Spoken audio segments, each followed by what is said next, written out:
Bienvenidos a esta nueva edición de Cara a Cara, en la que tendré el inmensísimo placer de charlar con Carlos Quero. Carlos Quero es doctor en Historia, diputado de Vox y ahora también portavoz de Vivienda de Vox.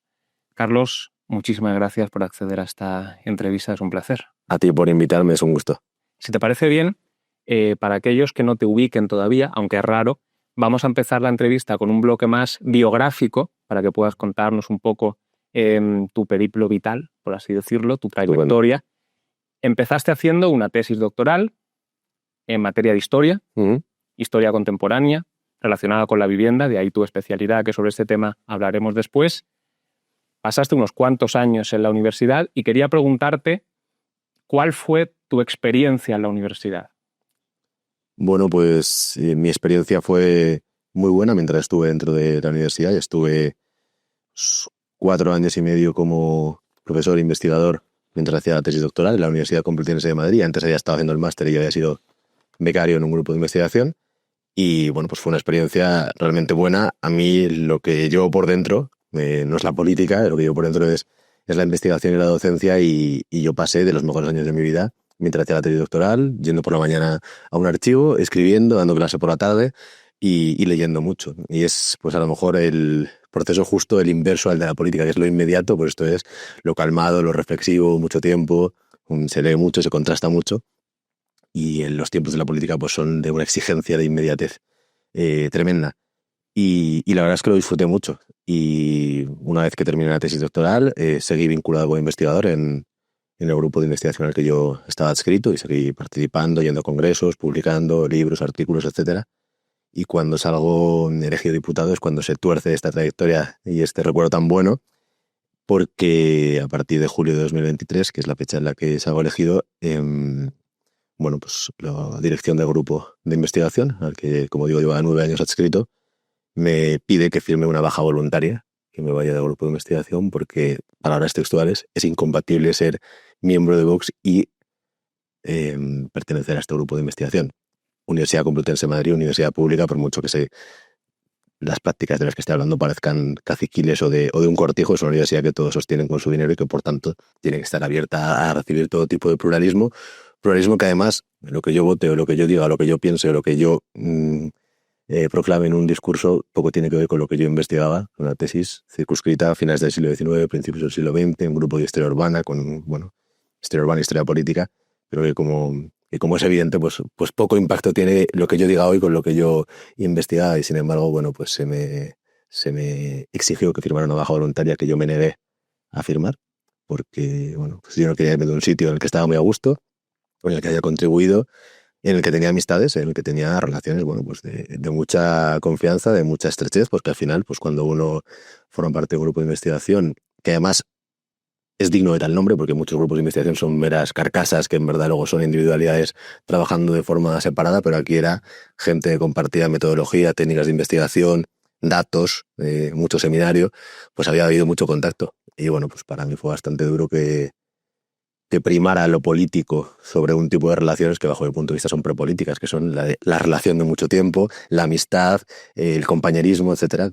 Para la dirección del grupo de investigación, esto eran cuestiones secundarias, lo importante es lo que uno piense, parece lo que uno vote, y bueno, pues como me negué a irme voluntariamente, pues me expulsaron del grupo de investigación. ¿Crees que si te hubiesen elegido diputado por otro partido, la cosa hubiese sido distinta? Para no caer en el juego de la ficción de qué habría podido pasar, en el mismo año, 23, pero no en las elecciones generales, sino en las elecciones municipales, que había habido 1 mes y medio antes, 2 meses antes, compañeros de mi grupo de investigación se presentaron en las elecciones locales por partidos de izquierda en la Comunidad de Madrid, y nadie puso ningún problema al respecto. Y miembros de ese grupo de investigación han tenido una vinculación, por ejemplo, al Partido Socialista, sin que eso fuera un impedimento para seguir siendo miembro de este grupo de investigación. ¿Y esto te sorprendió? ¿O tú ya intuías que la universidad funcionaba de algún modo con este parámetro? Lo cierto es que yo había sido siempre bastante distante de estas tesis de, bueno, la universidad como un ambiente totalmente sobrecargado de ideología en el que es imposible pensar diferente. Yo nunca lo experimenté así, ni como alumno en la carrera, ni en el máster, ni en el doctorado. Me parecía que era un espacio con debates vivos. pero claro, cuando uno lleva las cosas al límite y tensa la cuerda, se ve que, bueno, que esa disposición a aceptar el pluralismo pues es, digamos, bastante limitada, ¿no? Porque lo cierto es que en esas elecciones pues Vox sacó, creo que es un 12,5%, pues, al menos un 12,5% de las personas que podían estar entrando a esa universidad, como estudiantes, como profesores, como personal de limpieza, de administración, podían estar votando a Vox, y el mensaje que le está lanzando es: tú en este lugar, que insisto, es público, se sostiene con fondos públicos y sirve a la comunidad, tú aquí no tienes cabida. Y es paradójico que pueda haber espacios tan cerrados en una sociedad abierta y que sostenemos todo, insisto. Que este espacio, sin embargo, es solamente para los que pensamos de una determinada forma, o si no pensamos de la forma correcta, al menos que no lo hagan público. Uh-huh. Terminas el ciclo universitario, ingresas en política, ¿por qué? Bueno, digamos que ingreso en política institucional. Siempre había tenido el come-come, el gusanillo de la política, y había participado pues en aquellos ambientes, en aquellas instancias que tenía a mano, sobre todo el barrio y cuestiones estudiantiles. Y, y siempre había sido, pues siempre me ha autodefinido o considerado patriota y una persona con inquietudes para con la comunidad. Pero yo creo que lo que a mí me termina de romper y de hacerme ver que la participación en la esfera pública es necesaria, yo creo que son al menos dos cosas. Por un lado, yo he tenido siempre una vida muy vinculada al espacio en el que he vivido, a mi barrio, he hecho mucha vida en ese barrio, he tenido ahí mis amigos, mi familia lleva ahí un montón de generaciones, mis padres se conocieron en el colegio del barrio, mis abuelos estaban allí, y yo pues todo mi círculo de relaciones, lo que hago en el día a día, yo tengo un espacio muy, muy concreto al que le tengo mucho apego, mucho cariño, y que bueno, pues me remite a memoria, a recuerdos, a olores, a cosas que me han hecho bien, a rutinas, a costumbres que me han hecho bien, a jugar en el parque, a estar en la calle, a estar con mi abuelo. Y ese barrio, pues a lo largo de mi vida va cambiando mucho. Y las cosas que yo podía hacer de pequeño veo que se dejan de poder hacer. Y se dejan de poder hacer hasta el punto de que considero que es un espacio que cada vez, aunque yo lo conozca bien, porque he estado toda la vida ahí, cada vez me resulta más ajeno, más extraño, me siento más forastero, y hay menos lazos entre los vecinos, hay menos conocimiento mutuo entre los vecinos, hay menos comunidad, hay menos cultura compartida, porque ha habido unos cambios que han alterado profundamente el rostro de ese barrio, la demografía de ese barrio y por tanto también las relaciones sociales en ese barrio. Eso por un lado. Y esto me sublevaba mucho. Y por otro lado, mi generación creo que nace con un trasfondo de bienestar material que ya no va a conocer. Vivienda, en trabajo, en fiscalidad, en expectativas para la vida. Y creo que ambas cosas, esa destrucción cultural que yo asocio a la vida en lo inmediato, pero que yo lo he vivido en un barrio, pero que haya nacido en una capital de comarca, en una pequeña ciudad de provincias, en el entorno que sea, ha podido experimentar lo mismo. Esa destrucción cultural y la destrucción económica de expectativas materiales, en este caso de mi generación, a mí me parecía que tenían una cosa en común. Y es que ni mis amigos habían decidido nada de lo que estaba pasando sobre su vida, que les pasaba por encima, que les arrasaba, ni las personas de mi barrio habían decidido que su barrio dejara de ser lo que era para convertirse en otra cosa. Y esto me hablaba de que en verdad ya no éramos soberanos. Para mí, el centro de lo que me preocupa, de lo que me importa, es la soberanía, y creo que el único partido que piensa en la soberanía en términos culturales, en términos económicos, en términos de devolución de poder a la comunidad, es precisamente Vox, y por eso creo que en una coyuntura como la que tenemos actualmente en España, pues para mí era obligado poder vehicular todas mis preocupaciones, todos mis anhelos también, a través de la opción que me permitía hacerlo. Aun existiendo razones objetivas que te podían llevar a ti a querer entrar en política, te lo digo desde mi punto de vista, por ejemplo, uno ve la política, sobre todo lo que es el día a día, porque participo también en un programa de actualidad, y digo, madre de Dios, menuda jungla.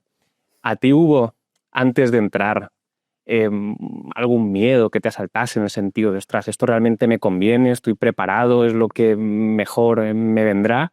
¿O tuviste desde un principio claro que querías entrar sin titubeos? No, nada claro. De hecho, uno pues no deja de sentirse ajeno y turista en este mundo, que siente que está de pasada, y que hay otras personas que manejan los códigos, que manejan las rutinas y los rituales de forma mucho más natural, porque llevan mucho más tiempo o porque es su único norte vital. Yo tenía mis prevenciones que tenían que ver desde luego con la exposición, pues claro, de pronto una persona desconocida y estoy aquí sentado exclusivamente porque estoy ahí, porque lamentablemente por la tesis doctoral que hice, que es una cosa que me ilusiona bastante más, no estaría aquí sentado. Pero eso también expone, pues expone a tu familia, expone a tu pareja, expone a la gente que quieres, expone a tus hijos el día que los tengas, y eso es una prevención. Y la otra que tenía era que aunque no creyera que podía llegar a pasar lo que he contado hace unos minutos sobre el mundo universitario, sí tenía mis dudas sobre que aquello pudiera tener algún impacto en mi trayectoria académica, que al final, pues yo lo que he venido haciendo toda mi vida ha sido participar en un mundo que es muy pequeño, en el que pocas personas saben mucho de un tema muy concreto y de pronto, pues, tener este meandro en el recorrido, salirte de un momento del cauce del río, pues te puede hacer luego ya no poder volver. Y ese era mi principal temor. No tanto el qué es lo que esperaba en la política, sino qué renuncias involuntarias a lo mejor me conllevaba para el plano de mi desarrollo profesional Pero fíjate, y personal. comentabas una cosa que me parece muy interesante, que es que te sentías un poco extraño. No sé si te sigues sintiendo extraño porque no manejas los rituales, digamos, toda la parafernalia que va asociada a la política, pero yo creo que eso es un punto bastante positivo en tu favor, y te lo digo como observador externo porque en ti detecto, y te lo digo honestamente, una espontaneidad y una transparencia con la que no me suelo topar cuando escucho a políticos en general. Cuando te escucho, porque te he escuchado bastante, escucho a una persona que está convencida de lo que está diciendo. O sea, se nota que no hay un discurso impostado que uno defienda por conveniencia, sino que realmente se ve que crees en las cosas que dices, y sin embargo sabes bien que cuando una persona ingresa en política, lo que se espera de ella no es tanto que defienda su punto de vista, sino el punto de vista del partido del que forma parte, por una cuestión obvia, que pueden coincidir, pero no necesariamente. Entonces te quería preguntar, porque no sé si te lo has planteado, si llegado un momento Vox plantease tesis, no accesorias, sino nucleares, con las que tú estuvieses radicalmente desacuerdo, ¿has pensado cómo gestionarías eso? ¿Serías capaz de aceptarlo y seguir? ¿Sería para ti una línea roja y abandonarías la política? Bueno, es cierto que en la medida en la que yo soy representante público de Vox, la precondición para que yo pueda hacerlo es que lo que Vox defiende es lo que yo pienso, en un porcentaje amplísimo. Y los partidos creo que tienen que ser precisamente eso para las personas, herramientas que permitan a la gente proyectar y representar y hacer que sus demandas, sus temores, sus preocupaciones, incluso sus prejuicios, sean recogidos, sean escuchados y sean elevados en la esfera pública. Y yo como ciudadano, resulta que el grueso de las cuestiones de Vox eran el grueso de las cuestiones que a mí me importaban. Entonces, precisamente por eso no hay ninguna incompatibilidad manifiesta entre ser un representante de Vox y el conjunto de votaciones que cada martes y cada jueves hacemos en el Congreso de los Diputados. Y como digo, hay una alineación total. Si en algún momento no la hubiera, creo que lo que es honesto, pero no en mi caso, sino en el caso de cualquier persona que esté dedicada a la política en España, es que esa persona dé un paso al lado. ¿Por qué? Porque nadie ha votado a Carlos Fernández Quero. La gente ha votado al programa de Vox. La gente ha votado a Santiago Abascal. Nadie sabe quién soy yo. Nadie sabe quién es el 80% de los diputados de todos los partidos políticos y saben quién es los líderes, cuál es el partido, qué es lo que representa, cómo conecta ese mensaje con pues las necesidades y preocupaciones de la población. Y lo honesto, por tanto, es decir, si en algún momento hay algo que deje de casar con lo que uno lleva dentro, y como uno tiene que tener conciencia y tiene que tener un norte moral y una brújula moral y tiene que creer que está ahí por causas que considera que son nobles, si en algún momento deja de estar ahí, es esa persona la que tiene que dar un paso al lado, pero no un paso al lado manteniendo el acta, haciendo un verso suelto, no. Es decir, la gente me ha votado a mí, yo dejo de estar en sintonía con la que la gente creía y quería, yo me tengo que ir. Y yo me tengo que ir ya aquí por conciencia propia, porque efectivamente no se dice si se percibe o no se percibe espontaneidad, pero yo me creo todo lo que digo y nunca voy a decir una cosa que no me crea. Y me parece que como habrá otras personas que sí que se lo sigan creyendo, me parecería una usurpación de la representación estar ahí diciendo cosas que no creo, o impidiendo, como en el caso de quienes no dejan el acta y se van a grupo mixto, cosas así, estaría impidiendo el ejercicio de la representación por el cual ha votado la gente. Y esto ya es una reflexión mía. Creo que esto no es lo que se suele ver en política en el día a día, porque no toda la gente que está tiene un futuro fuera de la política. Y entonces eso les aboca muchas veces a tener que seguir atornillado al sillón durante décadas, precisamente porque saben que fuera no tienen nada que hacer. Es cierto, fíjate que yo he contado que mi futuro fuera de la política tampoco parece que sea que esté muy claro, porque a mí me han... Tu tesis doctoral es muy buena. Bueno, muchas gracias, pero me han vetado la vuelta al espacio en el que yo había estado trabajando y donde creo que había hecho pues una contribución notable. Pero me parece que esto es una cuestión de principios y digamos, es que yo no me perdonaría a mí mismo no estar. Hay veces que hay debates internos, oye, ¿qué se vota sobre esta cosa? Pero cuestiones de una proposición no de ley, o sea, cosas que no tienen ninguna trascendencia, pues uno le da vueltas y uno dice, me siento cómodo con esto, puedo hacer más por convencer. No me quiero ni imaginar si fueran cuestiones de gran relevancia. Con independencia de lo que espere fuera, lo que hay aquí es un compromiso con los ciudadanos por una parte, y lo estaría violando, y conmigo mismo, es el fundamental, que es el de estar a gusto sabiendo que lo que hago es aquello que llevo por dentro, y si deja de casar lo que llevo por dentro con lo que hago, a otro lado, sin ninguna duda. Voy a hacerte una última pregunta en relación con este bloque, un poco punzante, ¿Vale? porque me interesa saber tu punto de vista y aparte conectará con todo lo que diremos después. La democracia exige votos para poder gobernar. Y yo he dicho en alguna ocasión que precisamente por eso creo que la democracia intrínsecamente es populista. Evidentemente luego hay grados de populismo, pero dado que tienes que conseguir votos para poder gobernar, tienes que convencer al pueblo. Y no necesariamente siempre lo que convence al pueblo es la solución necesaria, sino la solución popular. Entonces, ¿tú piensas que a través de la democracia se puede conseguir que triunfen soluciones necesarias pero impopulares o es en cierto modo incompatible? Bueno, yo creo que el principal problema hoy no es tanto que se tomen por vías democráticas decisiones impopulares, sino que las principales decisiones impopulares y que nadie respalda se están tomando sin respaldo democrático. Es decir, creo que lo que actualmente pasa no ha sido así en otros momentos. En otros momentos a lo mejor ha habido una tiranía de la masa, digamos, o una incapacidad para poder llevar a cabo medidas que serían necesarias precisamente por su posible impopularidad. Yo creo que ahora mismo hay una desconexión total o una zanja muy grande, o cada vez más grande, entre la gente normal y lo que llamamos élites, tanto en el plano político como cultural como económico. Hay una distancia, gente que vive en mundos paralelos, en entornos burbuja, y hay un déficit de representación democrática, porque cada vez hay menos espacios en los que se debate, menos espacios en los que nos encontramos, menos espacios en los que se controla el poder, menos fiscalización, menos rendición de cuentas, y creo que las principales decisiones que afectan a la vida de la gente no las está tomando a las personas cuando meten una papeleta en una urna, y no hay posibilidad de hacer un control a quien está tomando esas decisiones.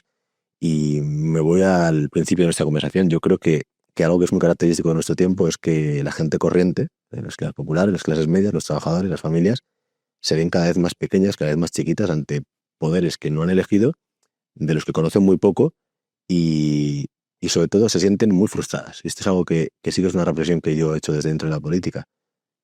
La capacidad para cambiar cosas, porque estamos debatiendo reformas legislativas, estamos debatiendo, pero hay una capacidad por parte del ciudadano para, a través del voto, por ejemplo, en los tiempos actuales, dar la vuelta a la orientación territorial de un país en el que se ha desindustrializado medio país y están todas las oportunidades concentradas en 3 o 4 sitios. ¿O hay la posibilidad de conseguir revertir que haya códigos postales que estén absolutamente ocupados por la inmigración masiva? ¿O hay la posibilidad de...?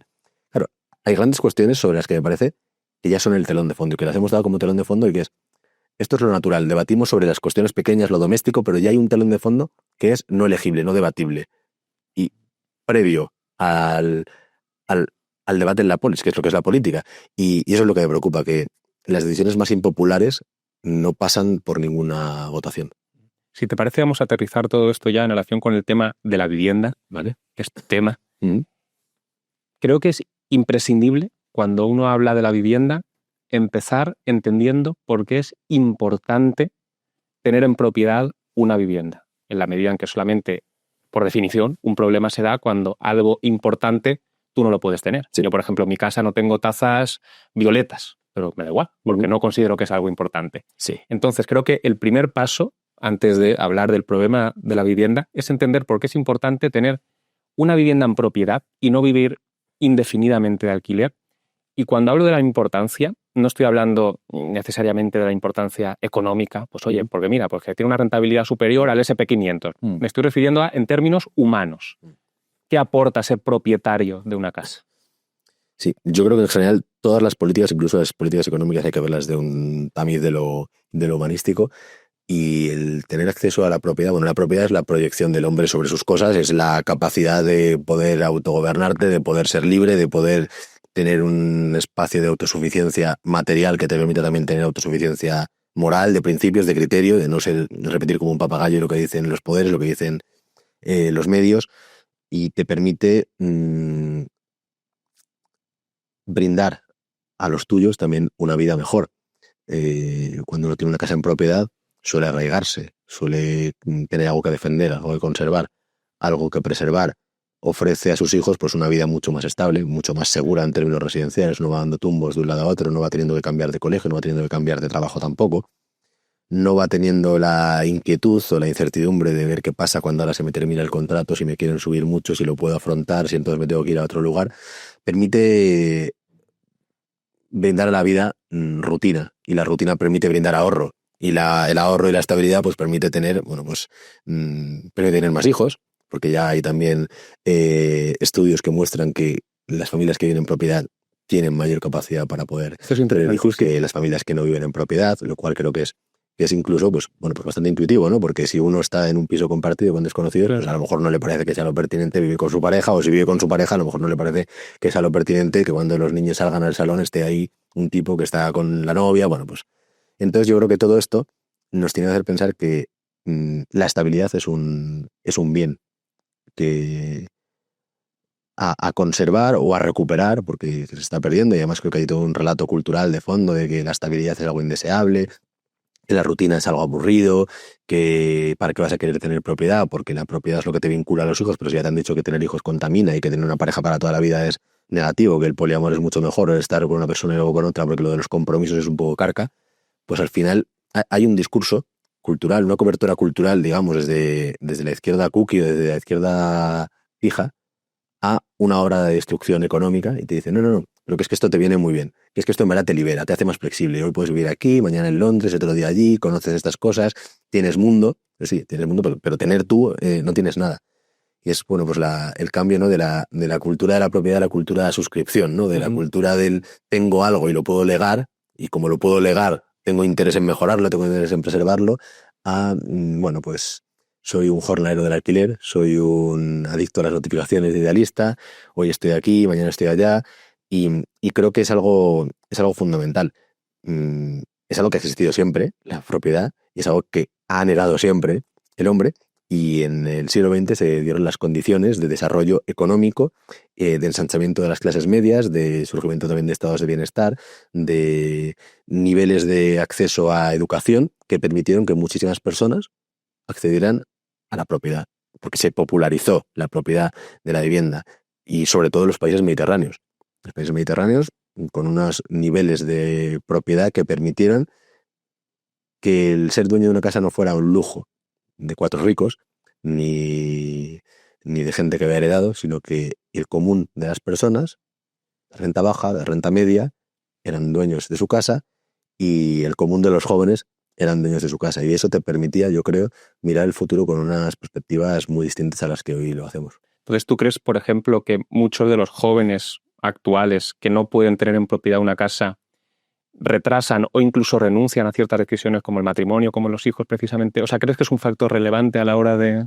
Bueno, yo creo que hay causas culturales, es evidente que es la sociedad en la que vivimos, líquida, individualista, cada vez más fragmentada, cada vez más atomizada, más consumista, tiene mucho que ver con bueno, pues el declive demográfico, el declive de los compromisos, etcétera.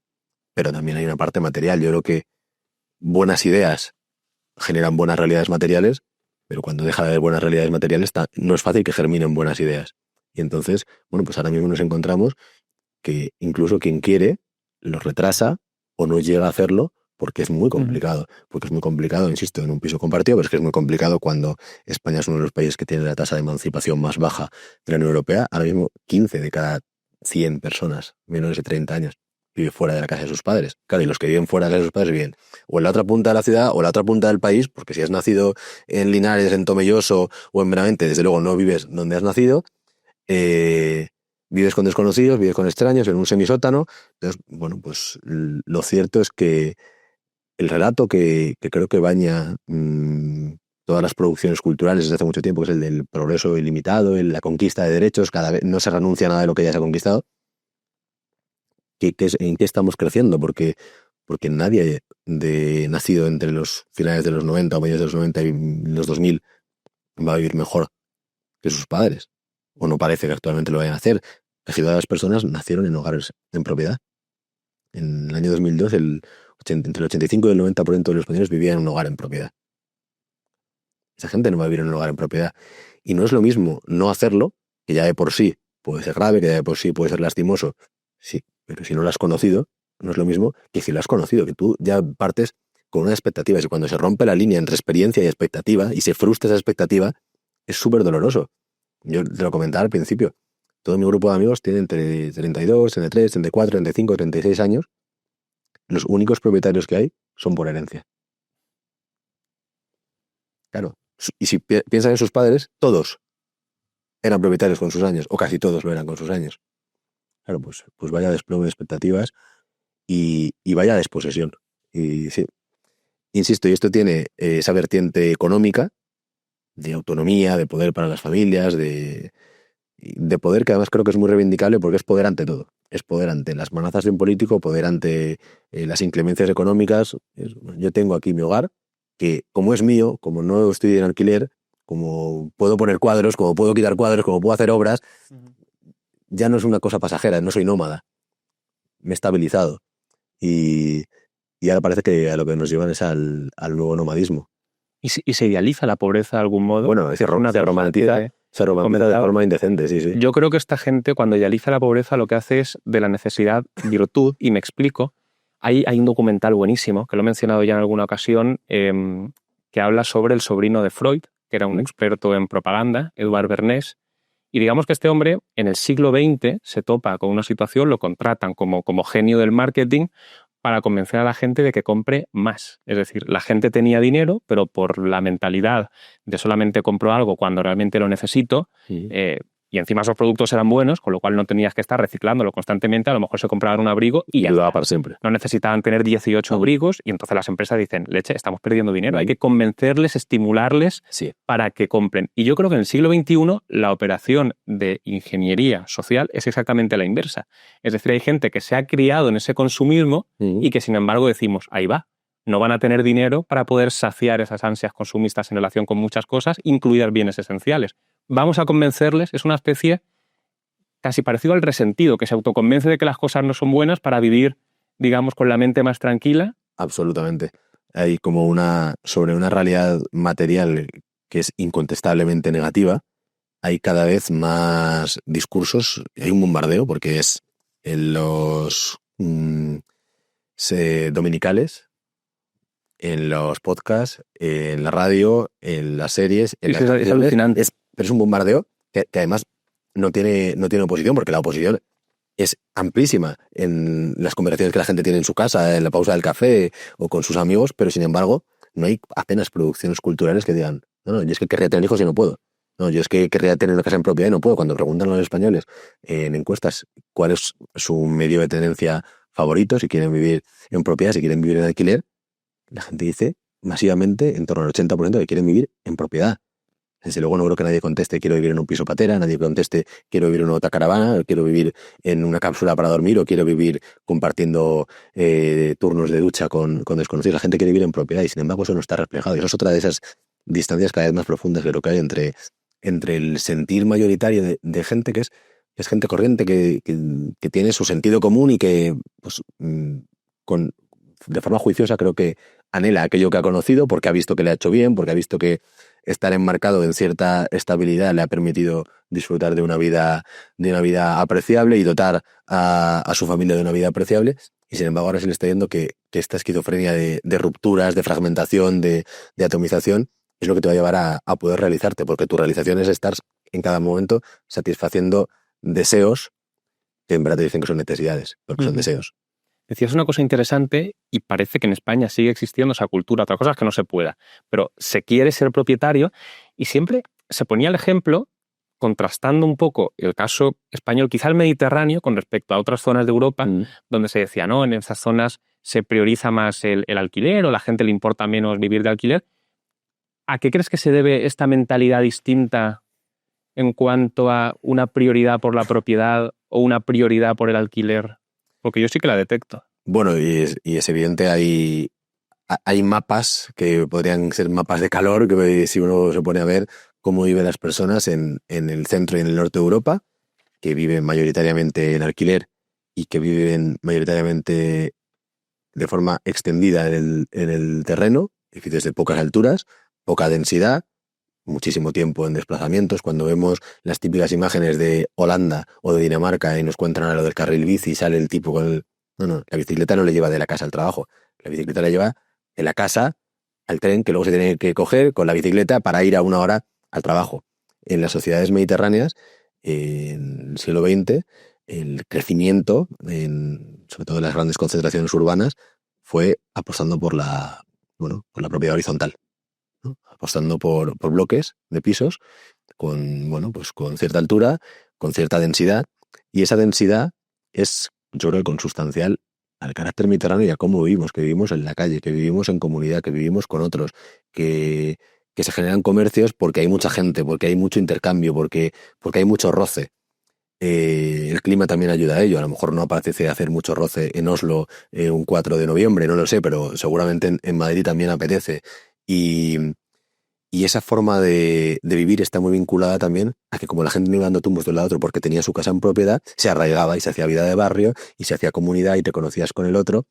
Y bueno, yo antes lo he contado en el caso de mis padres, que se conocieron en el colegio y se casaron, pero es que como ellos, un montón de personas, es algo que le está rompiendo porque nuestras referencias vitales ya cada vez son mucho más globales y no son del entorno inmediato, pero en nuestra forma de relacionarnos y de comunicarnos y de vincularnos, lo local ha tenido mucho peso y creo que tiene que ver con la propiedad, porque la edad de oro de la propiedad en España, años 70, 80, 90, es también la edad de oro de los barrios, la edad de oro de las familias, de la natalidad, y creo que está muy vinculado. En el norte de Europa, bueno, hay unos datos de gente viviendo en alquiler que son muy distintos. Creo que tienen también una interpretación, una variable cultural vinculada con el protestantismo y con el catolicismo, que creo que es absolutamente innegable también. El Mediterráneo moral, ¿no? Que dirían algunos. Sí, pues creo que es así. Y bueno, que también la manera de entender la familia en España, pues no es la manera de entender la familia en Suecia. Y no digo los nuevos suecos, digo los suecos de siempre. Entonces, claro, aquí hemos sabido que el principal motor de búsqueda de una vivienda en España es que esté cerca de la vivienda de los padres o de la vivienda de los suegros, para poder conciliar, para que los hijos vean a sus abuelos, para poder tener esa ayuda, porque la familia ha sido al final principal unidad de refugio, de redistribución, de cuidados, y a lo mejor lo que nos llega ahora como lo moderno, como lo cool, como lo deseable es no el buscar a la familia cerca, sino lo contrario, el romper, el soltar amarras, es que me constriñe, no me deja hacer lo que yo quiero, entonces lo suyo es me voy a la otra punta del mundo porque voy a ser libre y luego ya veré si vuelvo o no. Bueno, pues esto yo creo que es muy poco católico, creo que es muy poco mediterráneo y creo que tiene que ver con otras referencias y otros parámetros culturales que son hegemónicos en el mundo actualmente, que son hegemónicos en Europa. Y claro, mientras las sociedades mediterráneas, Madrid, España, Malta, Grecia, Chipre, Italia o Portugal tenían unas tasas de propiedad altísimas, la Unión Europea estaba muy preocupada. Decía, oye, ¿esto qué es? ¿Esto qué es? Y claro, ¿qué es lo que pasaba en los otros lugares? Porque está muy bien que tú ofrezcas un modelo alternativo, pero tienes que saber cuáles son todas las consecuencias. En España, cuando el 85% de la gente vivía en propiedad, lo que suponía de esfuerzo pagar la vivienda a quienes vivían en alquiler a final de mes era un 25% de sus ingresos. Ahora mismo más del 40% de la gente paga más del 40% de sus ingresos en alquiler. Si una persona quisiera vivir sola, un joven quisiera vivir solo, es el 103% de sus ingresos para pagar la vivienda y los gastos. Entonces, bueno, pues cuando te empeñas en que la gente deje de vivir en propiedad, tienes que asumir cuáles son las consecuencias, que la gente vive sobreendeudada, que la gente no puede llegar a fin de mes, que la gente no tiene la capacidad de ahorrar, que la gente entonces tiene menos hijos, una serie de fenómenos que ya conocíamos que pasaban en los años 90 y en los años 2000 en el norte de Europa. Y además creo que hay que ir a preguntarnos si los modelos del norte de Europa son deseables. Yo creo que no son extraños para cómo somos, porque existe algo así como una personalidad cultural de los pueblos y aún creo que es percibible en cualquier lugar de España. A lo mejor dentro de 20 años ya no lo es, pero creo que aún lo es. Igual que también lo es cuando uno se desplaza a otro lugar, que es que es el ethos de ese pueblo y qué es lo que tiene de reconocible, de diferenciable.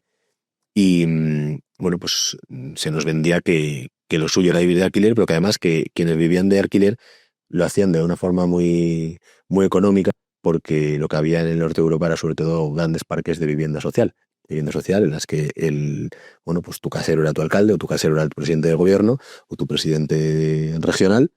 Y claro, bueno, eso tiene unos problemas evidentes en términos de pluralismo, ¿no? Que, oye, pues a lo mejor si al mismo tipo que le votas le tienes que pagar el alquiler, a lo mejor no dejas de votarle, y a lo mejor no dejas de pagarle el alquiler, y se acaba generando ahí una corruptela y una dependencia política que es terrible. Pero ahora nos dicen que eso es lo deseable, que Viena es el modelo deseable porque hay un parque de vivienda social del 65%. Claro, los que nos dicen eso queremos conseguirlo, porque conseguir un parque de vivienda social del 65% ha llevado a la ciudad de Viena 100 años y bastantes peculiaridades. Una, que casi no ha crecido en población. Madrid en 1920 tenía menos de 1 millón de habitantes y ahora miremos la gran metrópolis que es. Viena no ha crecido de población. Más cosas. La buena medida buena parte del parque de vivienda de Viena se levanta en los años 20 después de la Primera Guerra Mundial. ¿Qué ha pasado? Que el Imperio Austrohúngaro ha perdido la Primera Guerra Mundial, ha caído ese imperio, ha caído esa monarquía y hay un montón de territorio en los alrededores de Viena que pertenecía a la familia real, que ahora está en manos públicas. Sobre ese territorio se levanta un montón de vivienda. Es otra peculiaridad más. Ha gobernado el mismo partido 100 años, con la excepción de los años 30. ¿Y qué pasó en los años 30? En Viena vivían muchos judíos. Las casas de los judíos, que se fueron de Viena, se convirtieron en parque de vivienda social. Es decir, los que nos están contando el rollo de que Viena es súper chuli, tendrán que contarnos cómo se construyó Viena, que es con expropiaciones, con derrotas en guerras, con saqueos a una parte de tu población y con cero alternancia política. Claro. Después de haber visto por distintos motivos por qué es importante la propiedad, ya deslizabas algunos problemas, con lo cual creo que conviene ya meterse en la cuestión. Vamos a hablar del problema de la vivienda y me interesa tratar de detectar si existe algún problema estructural. Porque si hay un problema estructural y no se detecta, cualquier solución que se le ocurra a uno no dejará de ser una cosa postiza que no irá al núcleo de la cuestión y a lo mejor temporalmente pues nos saca del aprieto, pero nunca va a terminar de arreglar la cuestión. ¿Detectas tú algún problema estructural en el caso español? Bueno, yo creo que sobre todo ha habido un abandono de aquellas políticas que hayan funcionado en lo relativo a la vivienda. Las políticas de suelo, las políticas de alquileres, las políticas fiscales que hayan funcionado, las políticas de vivienda protegida que hayan funcionado y que se han abandonado en las últimas décadas. Pero la vivienda no es una isla, la vivienda está conectada con el resto de asuntos de la vida social, de la vida económica, y es que en el mismo momento en el que se ha encarecido y se ha dificultado el acceso a la vivienda para las rentas medias, bajas o para los jóvenes, también se ha producido una destrucción de poder adquisitivo. Hemos vivido unas décadas en las que todo ha salido mal, y sobre todo lo podemos ver ahora, que creo que han sido décadas de decadencia económica, décadas en las que además aparentemente nadie estaba impugnando qué es lo que estábamos haciendo, porque parecía que todos íbamos como sonámbulos en la misma dirección, y sin embargo han sido décadas en las que hemos perdido vigor industrial, hemos perdido peso en la España interior, se ha concentrado un montón de gente en las grandes ciudades, se ha dificultado el acceso a la vivienda, han subido los impuestos, se ha disparado la deuda pública, se ha dificultado, se ha hecho es cada vez menos un pasaporte para prosperar socialmente la educación. Es decir, ha habido una serie de cosas que dábamos por hechas que funcionaban, que han dejado de funcionar. Eso creo que es fundamental. Y que, seguimos siendo, como lo éramos antes, el país con peores datos de paro estructurales, de mujeres, de jóvenes. Entonces, claro, ¿cómo vas a comprar si sigues siendo el líder en paro juvenil? ¿Cómo vas a comprar si te estás teniendo que ir de tu agrociudad, núcleo industrial, al otro lugar, si en ese lugar ya no hay oportunidades. Entonces, es que yo creo que ha habido, pues una cierta, papanatismo, falta de crítica con cuál ha sido el desarrollo del país en los últimos 20, 30 años, que nos ha llevado hasta aquí, hasta aquí. Está muy bien poder decir que hasta aquí nos ha traído exclusivamente la ley de vivienda, que ha sido sin duda nefasta y que luego podemos hablar de ella, o que hasta aquí nos ha traído una decisión concreta de una ley, pero no tienen un poder tal de decisiones tan concretas. Esto es un fenómeno que ha sido masivo y que ha sido colectivo y en el que han participado, bajo mi punto de vista, los dos actores principales del bipartidismo y que nos ha conducido hasta aquí.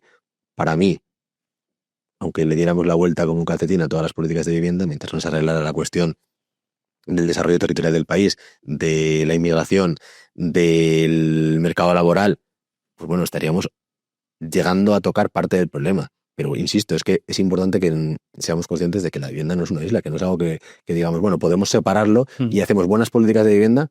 Las pensiones, hay una relación también con las pensiones, hay una relación con un montón de cuestiones, con los impuestos, con cuál es el gasto que en España hay para familias con hijos y cuál es el gasto que hay en otros lugares, y aquí cuáles son las prioridades que tenemos de gasto público y cuáles tienen en otros lugares. Entonces yo creo que realmente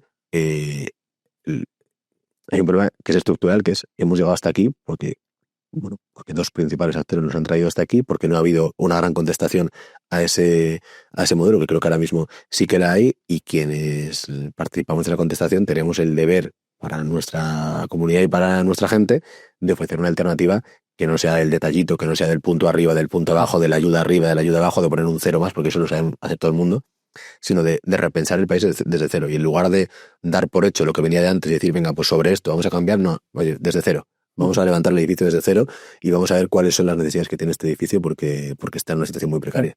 Yo no sé si es el problema estructural, pero yo sí que detecto un problema bastante estructural, te lo comento a ver si tú lo ves así. Digamos que hace tiempo el hecho de estudiar una carrera a uno le situaba en una posición muy favorable de cara al futuro, porque había poca gente que había estudiado, entonces te otorgaba un cierto estatus que ya te hacía la vida más fácil. Y yo creo que nuestros padres, nuestros abuelos, viendo esto y con la mejor de las intenciones, han querido que sus hijos estudien. De hecho, parece que era un fracaso si alguien no iba a la universidad y se sacaba una carrera, etcétera, etcétera.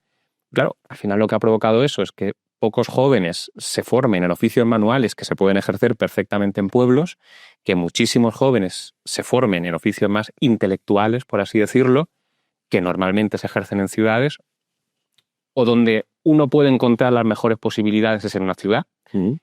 Y claro, precisamente por eso ha habido un éxodo y sigue habiendo un éxodo de personas jóvenes que han estudiado pues, Derecho o Economía o Ingeniería o lo que sea, que en su pueblo a lo mejor de 1.000, 2.000, 3.000, 4.000, 5.000, 20.000 habitantes no ven ningún futuro.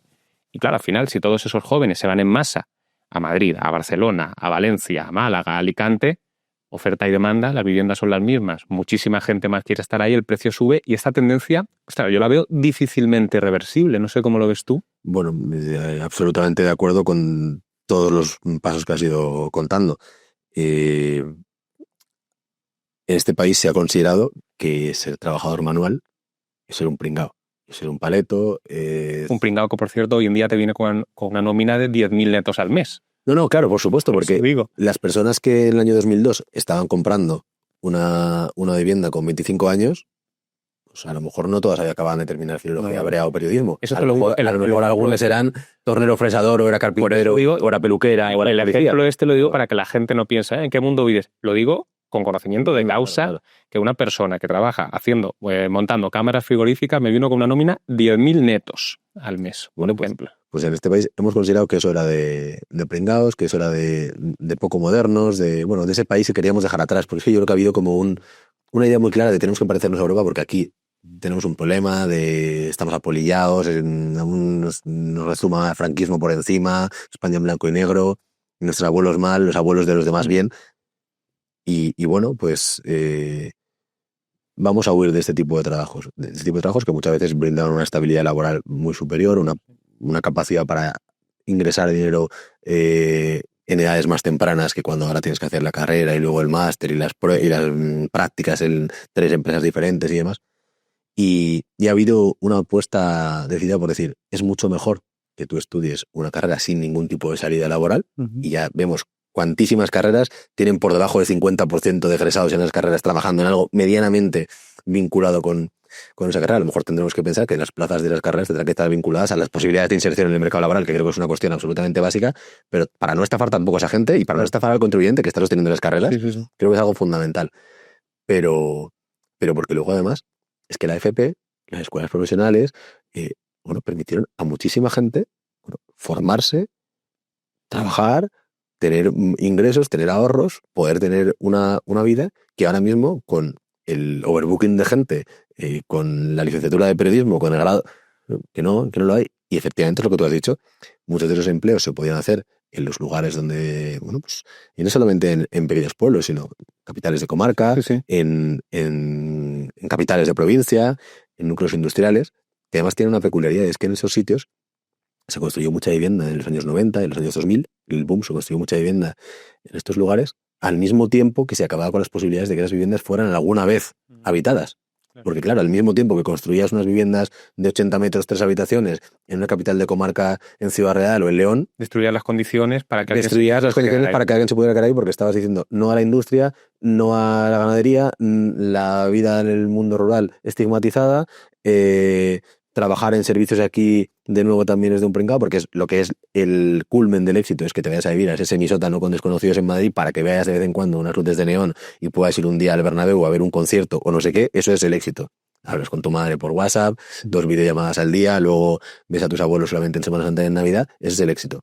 Y pues aquí hay que repensar eso, y hay que repensar, y creo que tampoco ha estado muy presente en la esfera pública, hasta ese momento en el que parecía que los partidos de la España vaciada podían dar un salto que al final nunca terminó de concretarse, pero no está muy presente este debate, que yo creo que es necesario en España, porque el debate territorial en España está secuestrado por el separatismo. Y el debate territorial en España nos ha dicho que los problemas territoriales que había en España eran los de la zona alta de Barcelona o los de la zona noble de San Sebastián, y no que hay gente que está pagando los mismos impuestos que una persona que vive en Madrid, una persona que vive en Málaga, una persona que vive en Barcelona, y que sin embargo no tiene una unidad oncológica a 100 kilómetros de distancia, no tiene una sucursal bancaria cerca, no tiene un colegio cerca, no tiene un centro de salud cerca. Bueno, estos son unos problemas que son muy gordos, y como se ha estado instando además desde los poderes públicos vamos a centrar todo en grandes ciudades, en ciudades casi estado, en ciudades de Distrito Federal, en ciudades en las que cabe todo el mundo, pero que acaban siendo también ciudades agujeros negros para su entorno, porque en lugar de brindar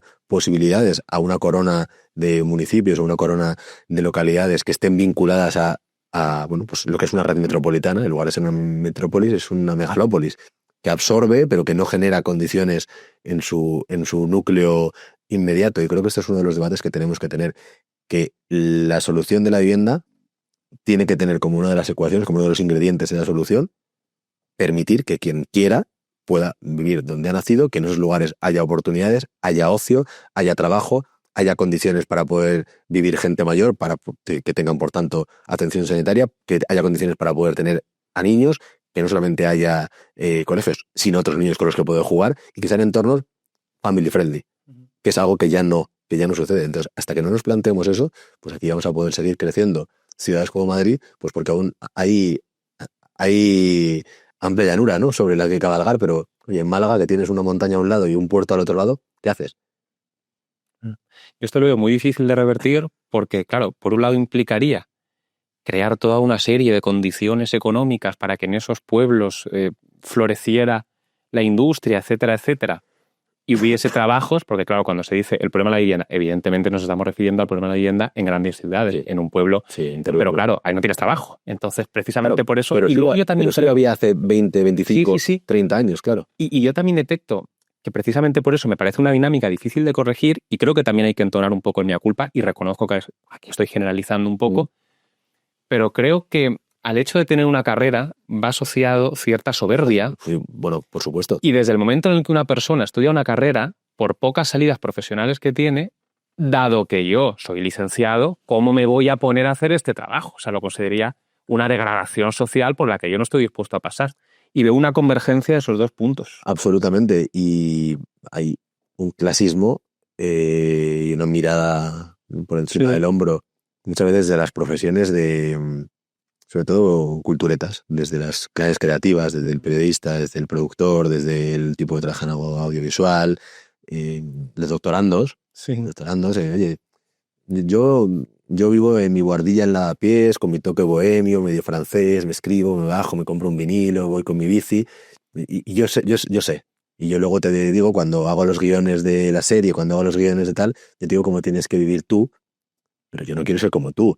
Y para mí esto es una señal de estatus, y por eso también utilizo un lenguaje en mis textos, en mis conversaciones, críptico, deliberadamente críptico, para que no todo el mundo pueda participar en la conversación, con unos términos que solamente yo conozco, con unas referencias que solamente yo conozco, porque claro, yo he leído a Brigitte Vasallo, yo he leído a Max, yo he leído tal, pero tú no lo has leído.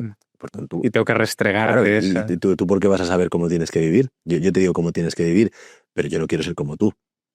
Y esta es otra de esas disonancias o de esas distancias que hay muy evidentes, que es que tenemos en la conversación pública también el resultado de las neuras o de los problemas de gente que no vive como la gente normal en su día a día, y que está sobrepolitizada y que está accediendo también, está mucho más expuesta a productos culturales de lo que está la gente normal, porque la gente normal tiene hijos, tiene abuelas, tiene gente que cuidar, tiene gente por la que preocuparse, y gente, sin embargo, esta de la que estamos hablando, que está todo el día centrada en la política, todo el día centrada en la cultura, todo el día centrada en la comunicación y todo el día queriendo mantener ese estatus, que creo que es preocupante y que tiene mucho que ver también con la deriva de la izquierda, ¿no? Porque esta gente que está emitiendo estos mensajes casi siempre vota lo mismo, defiende lo mismo, las mismas causas, y las sitúa en la esfera pública cuando son causas que no preocupan.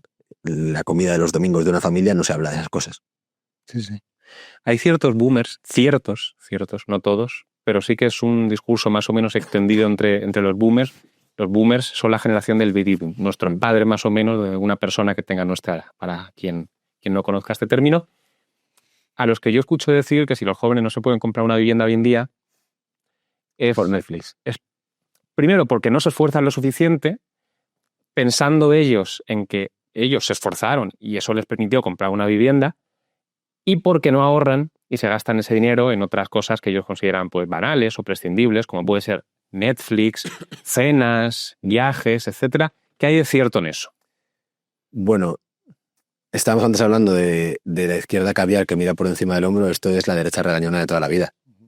Esto es, yo todo lo que tengo ha sido fruto del esfuerzo y de mi mérito indudable, y todos los que vienen detrás es porque no se han esforzado lo suficiente, y da igual que las condiciones sean muy diferentes, las de una generación con todo un estado por construir, con todas unas oportunidades laborales de inserción en un estado por construir en los años 80, a nivel universitario, a nivel salud, a nivel educación, a nivel desarrollo del propio país. Lo que costaba adquirir una vivienda en tiempo en los años 80 y 90, que era 3,7 años, y ahora que es por encima de 8, pero en las grandes ciudades por encima de 10 o incluso de 12 años a un salario mediano, bueno, pues eso es importante. Es que yo creo que es fundamental eso, y perdona, hacer un pequeñísimo apunte. Yo creo que, de algún modo, para salvar la brecha que sí que detecto que existe entre la gente de la anterior generación y nosotros, que creo que tampoco conduce a nada bueno, que exista esa crispación social, creo que tienen que entender, cuando nosotros decimos lo que estamos diciendo, que no estamos diciendo que ellos no se esforzasen. Lo que estamos diciendo es que la tasa de retorno del esfuerzo suya era bastante superior a la actual. Y que había unas condiciones que permitían... Y un país que va hacia arriba, no hacia abajo. Eso es. Y que había unas condiciones que permitían acceder a estadios crecientes de bienestar y de prosperidad que ahora mismo han desaparecido. El tema de la vivienda creo que es evidente. Decíamos, de 3,7 años que llevaba a un salario mediano adquirir una vivienda, sí, con tipos de interés altísimos, lo que queramos, pero 3,7 años es lo que llevaba a adquirir una vivienda, a por encima de 8 de media y por encima de 10, 12 en las grandes ciudades. Y dirán, bueno, porque lo han estado gastando en los vermús, en las cañas, en ir a Tailandia y en Netflix. Bueno, pues cuando uno va a los datos de consumo del INE, es que tampoco sale eso, porque lo que se gasta respecto a hace 20 años en viajes es lo mismo. Lo que se gasta en restauración son 2 puntos menos. No sabía yo eso. Lo que se gasta en vivienda son 8 puntos más. ¿Sabes en qué ha crecido también? En salud y en educación. ¿Por qué? Porque ha habido una serie de cambios en este país que han hecho que cada vez el sistema de bienestar responda menos a las necesidades de la mayoría social, de las clases medias, de las clases populares, porque hemos estado metiendo a personas de muy bajos recursos, que son los principales beneficiarios y amparados por el estado de bienestar, que venían de fuera, y ahora mismo las familias tienen que dedicar un gasto que antes no había, a sanidad, a un seguro privado en salud, porque antes iban a urgencias, que atendían mucho más rápido, había menos listas de espera, había mucha menos gente, estaba mucho menos saturadas, ahora hay mucha menos gente, tenemos unas infraestructuras sanitarias o educativas pensadas para un país con 5, 6, 7, 8 millones de habitantes menos. Entonces, ahora de pronto las familias han tenido que destinar también un gasto extra para cobertura sanitaria, un gasto extra para educación, porque antes la educación, que comentábamos que era un gran pasaporte para ascender socialmente, sobre todo para aquel que, bueno, pues partía con peores cartas al comenzar la jugada y ascendía. Y ahora mismo, pues, la educación pública, pues, es un espacio que por una parte está lleno de activistas y donde se ha priorizado sobre el conocimiento, pues otras cuestiones que no tienen que ver con el conocimiento, que tienen que ver con la ideología, y porque además en los colegios públicos cada vez más hay muchas personas que hemos traído de fuera, que tienen problemas para comprender la lengua, que tienen diferencias culturales con los alumnos de aquí, y eso llevan a que cualquier familia que antes decía, yo llevo a mi hijo en mi barrio, en mi pueblo, al colegio público, ahora diga, bueno, voy a tener que guardar parte también de lo que gano, ahorrarlo para llevarlo, para invertirlo en la educación de mis hijos. Bueno, pues vivienda, salud y educación es en lo que gastamos mucho más que hace 20 años, y gastamos menos en restauración, gastamos menos en imagen personal. Parece mentira, porque cualquiera diría que no, pues Sí, a mí me ha sorprendido. gastamos menos en imagen personal, gastamos lo mismo en viajes y en cómputo general, en gastos no necesarios, consumimos un 20% menos. Un 20% menos que hace 20 años. Claro, ¿por qué? Bueno, cuando uno tiene una casa en propiedad, ha podido ahorrar y puede gastar en otras cosas, ahora no puede hacerlo. Entonces, yo creo que es lo de la pescadilla que se muerde la cola. Dicen, no, es que no pueden comprar una casa porque tienen suscripción a Netflix y se quieren ir un fin de semana a Ámsterdam a pillarse un pedo con sus amigos. A lo mejor, como no existe ni siquiera la posibilidad de poder comprarse una casa, te vas un fin de semana de pedo a Ámsterdam y tienes Netflix porque lo único que puedes hacer es vivir la inmediatez más absoluta. Eso a mí me parece que es tal cual. Hay un tuitero que escribe con el seudónimo de Ciriaco que comentaba una cosa que me parece bastante interesante, que es la siguiente. Decía, claro, la cultura del esfuerzo, sobre todo, arraiga y surte efectos cuando uno ve que ese esfuerzo tiene una recompensa. Cuando uno detecta que por mucho que se esfuerce, nunca llega, porque a lo mejor yo conozco personas en Madrid que, insisto, con carreras intelectuales y tal, igual les da para ahorrar al mes 100 euros. Es que sacan cuentas y encima con la inflación tú me dirás, dice, es que si me contuviese de absolutamente cualquier gasto, me podía comprar una casa en 30 años. Con lo cual, chicos, lo poco que tengo me lo gasto en tomarme una cerveza y como mis padres sí que son propietarios, que sea el día más lejano posible, si Dios lo quiere, ya heredaré. Yo esa mentalidad la estoy viendo en un montón de personas de nuestra edad. Bueno, y es que esto permite abrir el melón de otro gran tema. Que siendo nefastos los datos de acceso a la vivienda en propiedad por parte de los jóvenes, que es la mitad que hace 15 años, la mitad, ¿cuántos en verdad estarían dejando de entrar si no fuera por la ayuda familiar? Porque antes decíamos, bueno, unidad de redistribución, de protección, de cariño, pero oye, quien sostiene las economías en la crisis del 8 son las familias con pensiones, con gente que se vuelve a la casa de los padres, con hermanos que se ayudan. Actualmente, a mi hermano, a mis padres le paga la mitad del alquiler desde hace un montón de años. Y no es porque mi hermana no lleve trabajando desde hace muchísimo tiempo, ella y su novio, y estén dejándose la piel y estén trabajando. Es que no pueden. Es que no pueden. Entonces, cuando se hacen los ataques a la familia desde la izquierda, no son solamente ataques en términos morales o en términos antropológicos o en términos culturales, son también en términos materiales y así tenemos que entenderlos. Sin familias, el individuo estaría desnudo, solo, ante el Estado, ante el mercado, y es la familia precisamente la que te permite tener esa segunda o esa tercera, en función de cuál sea el nivel económico de esa familia, oportunidad. Y la vía de acceso a la propiedad va a ser o por herencia, o por ayuda familiar, o la vía de acceso a un alquiler asequible, porque vas a tener a tu familia detrás ayudándote. Entonces, bueno, pues esto es lo contrario a un país con gente cada vez más independiente y con gente cada vez más autónoma. Te planteo una pregunta políticamente incorrecta que son las más interesantes siempre. ¿Existe y de existir, qué relación existe entre la inmigración y el aumento del precio de la vivienda? ¿Cuánto tiempo tenemos? ¿Qué quieres? Bueno, para mí es... Expláyate lo que quieras. Yo te he dicho que esto duraba aproximadamente, pero lo que quiero es que te explayes como tú quieras. Absolutamente sí. Existe una relación evidentísima en muchos frentes.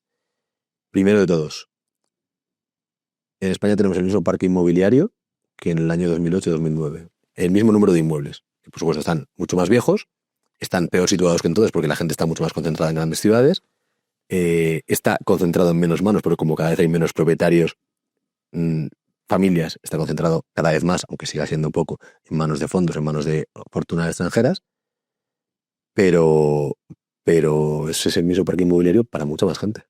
Para 3,5 millones más de personas, 4 millones más de personas. Es difícil calcular cuál es el impacto real de la inmigración irregular.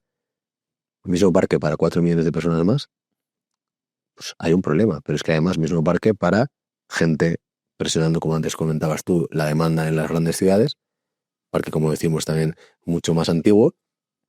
Y con una peculiaridad más, que es que en España hay 4 millones menos de personas entre 20 y 40 años españoles que hace 20 años. ¿Vale? Y yo le diría, coño, si algo bueno tiene el invierno demográfico, es que se soluciona el problema de la vivienda. Hay cada vez menos españoles, pues oye, no hay un problema de que falten casas. 4 millones menos de españoles entre 20 y 40 años, que es la edad en la que uno adquiere una vivienda, habitualmente, se emancipa, se va de casa de los padres, forma su proyecto familiar, y sin embargo el problema no solamente no ha remitido, sino que es mucho más grave. Y bueno, ¿y esto por qué es? Bueno, pues porque ha entrado muchísima gente y hay un desacople tremendo, un desajuste tremendo entre la gente que busca pisos y los pisos disponibles. Porque además lo hemos construido, hemos estigmatizado la construcción, como nos hemos cargado la FP, tampoco nadie construye, como nos hemos cargado el sector, nadie construye, hemos dicho que la propiedad es mala, entonces, bueno, todo eso. Y además han venido las regulaciones que hemos vivido en los últimos años de controles de precios, de prórrogas forzosas, de congelación de la actualización de rentas, de tolerancia con la ocupación, de tolerancia con la morosidad arrendaticia, bueno, una serie de cosas que han hecho que, mientras venía muchísima gente, no solamente no se construía, sino que descendía la oferta de pisos disponibles, por ejemplo, en el mercado de alquiler. Decíamos que veníamos de un país de propietarios, pero cuando se ha empujado a tanta gente a vivir en alquiler y además tienes muchos más competidores por cada piso y muchos menos pisos disponibles, cada vez que entras en Idealista hay menos pisos que la anterior vez que entraste. Bueno, y duran... Ahora mismo, sí, ahora mismo, o sea, es que salió hace una semana el informe, hay la mitad de pisos disponibles que en la pandemia. La mitad de pisos disponibles. Hay gente que dice que funcionan las regulaciones, pero bueno. La mitad de pisos disponibles que en la pandemia, para 3,5 millones más de personas, pues evidentemente hay una tensión muy fuerte. Hay una tensión muy fuerte. Una tensión que no solamente es con lo que existe hoy, sino con lo que quieren, ¿no? Porque dicen, hace falta traer a 250.000 inmigrantes al año para cubrir no sé qué, no sé cuánto. ¿Dónde va a vivir esa gente? 250.000 más. Y sus familias. Es que no solamente es que esas personas no pueden, no tenemos capacidad para brindarles alojamiento. Supongamos que todo lo demás, identidad, saturación de servicios, inseguridad, todo eso nos diera igual. Que solo importara la vivienda. No hay capacidad para alojarles. Pero es que no solamente no hay capacidad para alojar a los que quieren traer, es que no hay capacidad para alojar, sin ocasionar un perjuicio a los nacionales, a muchos de los que ya están aquí. Es una cuestión que es matemática. O sea, mismo parque de viviendas para mucha más gente, concentrada en sitios muy concretos. Madrid y Barcelona son las dos áreas metropolitanas que más ha crecido la población en los últimos 5 años en Europa. Y no ha crecido porque de forma orgánica, de forma natural, de hijos de autóctonos, sino que ha crecido vía importación de gente que tiene la malísima costumbre de querer dormir en algún lugar, claro, de querer un techo y 4 paredes, como es normal. Y entonces los que son los paladines de la solidaridad, que se llenan mucho la boca hablando de solidaridad, para mí primero son insolidarios con la comunidad a la que se deben, que son los nacionales, al generarles estas cuestiones que dificulten su acceso a la vivienda. Pero es que son tremendamente insolidarios con aquellos a los que traen, prometiéndoles un paraíso que no existe, sin saber dónde van a vivir. ¿Dónde van a vivir? Que vamos a ver, escenas como Skid Row en Estados Unidos, de gente de chabolismo, de gente en la calle. Porque, de verdad, ¿dónde van a vivir? Vamos a ver otra vez infravivienda, vamos a ver otra vez hacinamiento, escenas que nos parecen de otro mundo. Pues las veremos, seguramente. Si no hay grúas en el exterior, las veremos, y seguramente las veremos también si no hay deportaciones. De verdad, y suena muy duro, pero es que no hay la posibilidad en España de acoger a la gente que está viniendo. Entonces, esto como marco general, una cuestión matemática, 3,5 millones más de personas se calcula en torno a 1 millón menos de viviendas en el mercado en los últimos 6-7 años, pues oye, las cuentas no salen. Pero además podemos ir al detalle. Vamos a la compra. ¿Qué sucede con la compra? Claro, ese país de propietarios que va poco a poco desapareciendo y que se va empujando a la gente al alquiler porque se endurecen las condiciones hipotecarias, porque también ha habido una serie de medidas que han hecho que, bueno, pues las entidades de crédito digan, oye, es que a lo mejor no me merece la pena prestar si luego no puedo ejecutar la hipoteca, ¿no? O sea, entonces, Oye, pues una medida que aparentemente iba destinada a proteger a los deudores hipotecarios, lo que acaba haciendo es cargarse el acceso a la vivienda en propiedad a jóvenes y a rentas bajas que se convierten en sujetos indeseables para una entidad financiera que les pueda prestar. Entonces toda esa gente se la manda al alquiler. Y entonces, bueno, las casas que dejan de comprar los españoles no se desvanecen, no se evaporan, no desaparecen, las compran otros. En el mismo momento en el que ha descendido la capacidad de comprar los españoles, se ha triplicado el stock de vivienda en manos de extranjeros no comunitarios en España. Desde 2007 hasta la actualidad se ha triplicado. El año pasado fueron, creo que es un 21% de las operaciones de compra-venta en España la hicieron no residentes, un 21%. Eso explica, perdón, una pregunta que yo he tenido siempre, desde que veo el mercado inmobiliario tal y como está, y perdona por interrumpirte, que se dice la vivienda sube, yo qué sé, un 10% anual. Y a lo mejor en términos objetivos es cierto que en una tabla de Excel una vivienda va subiendo todos los años un 10%, de modo que al final sucede pues cosas que vemos ahora. Casa de 60 metros cuadrados, 1 millón de euros. Y yo veía esas cosas y digo, vale, puede que el precio objetivo de esta casa, según mercado y según tu tabla de Excel, sea 1 millón de euros. Pero tiene que haber un comprador. Porque si no, te verías obligado a bajar el precio hasta que encontrases a alguien que tuviese esa capacidad adquisitiva. Y yo veo los sueldos de los españoles y digo, no me salen las cuentas de que todas estas casas, porque se venden, porque ves como los anuncios, ya no está disponible. Digo, ¿quién narices está comprando todo eso? Bueno, pues aquí hay varios datos. Tenemos un dato que es que desde 2008 hasta la actualidad, creo que es el 44% de las operaciones de compraventa las hicieron personas o empresas con más de 8 propiedades. Cuando tú has dificultado que las familias puedan comprar, otros compran. Como digo, se ha triplicado el stock de vivienda en manos de extranjeros no residentes.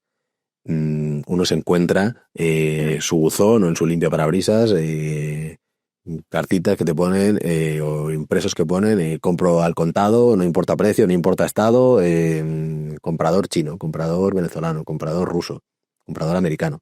Eso es mi cotidianidad. O sea, lo veo casi todas las semanas. Y bueno, pues es porque otras personas están comprando. Lo ideal en una composición de mercado libre, de oferta y demanda, diríamos, oye, pues si se tienen unos precios que son inasumibles para los demandantes, acabarán bajando los precios porque nadie puede comprarlos. ¿Qué pasa? Que la globalización de la demanda, igual que en otras cosas, igual que la globalización en términos de agricultura, en términos de ganadería, en términos de competición industrial, no ha salido positiva para nuestros sectores industrial o primario, pues aquí también hay un problema. Hay un problema para el nacional, porque ellos no pueden comprar. Paco Páquez no puede comprar, pero hay un tipo que sí que puede comprar y al que aún los precios de España le sigue pareciendo bastante asequibles comparados con los de Suiza o Holanda o el norte de Francia. Y claro, dice, bueno, y son espacios, nuestras ciudades, muy, muy interesantes para la inversión, para jugar al Monopoly. Y entonces, claro, lo cierto es que si tenemos un déficit o una escasez de viviendas, pues tendremos que procurar los medios para hacer que esas viviendas puedan comprarlas los españoles. Claro, nos encontramos con que el español no puede comprar, además de por todo lo que hemos hablado, de su empobrecimiento paulatino, porque hay también una fiscalidad que es tremendamente disuasoria, que es una barrera de entrada. Claro, tú tienes el 80% que te presta el banco, pero luego tienes que reunir hasta entre un 30 y un 40% del valor del inmueble por la parte que no te presta, más todos los impuestos asociados a la vivienda. Claro, pues si el tipo de fuera tiene mucho más poder adquisitivo que tú, para él no es una barrera de entrada. Pero es que además tenemos administraciones en este país que no solamente nos han puesto a los españoles la barrera de entrada, sino que los de fuera se la bajan. En la Comunidad de Madrid, Ayuso quiso, y Vox votó en contra, y lo impidió, quiso establecer una deducción del 20% para las compras hechas por fortuna extranjera. Entonces, pongamos una casa de 300.000 euros, 60.000 de los 300.000 euros van para atrás. Y sin embargo, el español se encuentra con esa barrera de entrada y no puede ni soñar con adquirir una vivienda, y nos encontramos con que la medida del bienestar de nuestras ciudades es cuántos inversores de fuera tengamos. Oye, pues si es para hacer viviendas en las que puedan vivir los españoles o para crear empresas en las que puedan trabajar los españoles, es estupendo. Si es para que en una situación de escasez de vivienda tengan viviendas otros, y sean su cuarta, su quinta, esta vivienda, o un edificio de apartamentos turísticos, o un uso distinto a las necesidades de los españoles, pues creo que no es lo pertinente. Y hay un dato más, que decías, claro, ¿quién está comprando? Bueno, pues es que sabemos que el año pasado el 60% de las operaciones que se hicieron de compraventa se hicieron a tocateja, sin hipoteca. Yo no conozco probablemente 60%. yo no conozco a prácticamente nadie de mi edad que pueda comprar una casa. Si puede comprarla, desde luego es de forma muy costosa, reuniéndose con su pareja, con algo de ayuda de la familia para poder dar la entrada y con una hipoteca a 30, 35, 40 años. Y sin embargo, los datos nos dicen que el 58% están comprando la tocateja. Pues yo no conozco a ninguno de los que puede comprar la tocateja. Y, y claro, ese problema puede existir en algunas grandes ciudades y puede existir en el litoral. Puede existir en el litoral, en Alicante o en Málaga o en Palma. Y bueno, es que es por encima del 30% de las operaciones las hacen personas que no residen ahí, que son de fuera. No digo de fuera de la provincia, digo de fuera del país. Y en el caso de Madrid, pues lo estamos viendo, que una inmigración de altísimo poder adquisitivo está comprando con mucha facilidad inmuebles en zonas caras de la ciudad, y habitualmente se dice, no, pero esto solamente afecta al lujo. Bueno, pero hace 20 años en ese barrio no había ninguna persona extranjera comprando y ahora hay colonias enteras. Y además que no sean compartimentos están. No, claro. Eso de que suba mucho el precio en un sitio hace que los sitios colindantes de EVA también. No, claro, porque el que iba a comprar ahí, claro. En Salamanca, el que iba a comprar en Salamanca se mueve a Retiro, el que iba a comprar en Retiro se mueve a Chamberí, el que iba a comprar en Chamberí se mueve a Moncloa, ese se mueve a Tetuán, el de Tetuán se mueve a Fuencarral del Pardo, y hay un tipo que ya se va al final a vivir a la Sierra de Madrid o a Segovia. Entonces, bueno, esta inmigración de alto poder adquisitivo afecta a la compra, pero es que en el resto de sectores también afecta. Pensemos, por ejemplo, en el acceso a la vivienda social.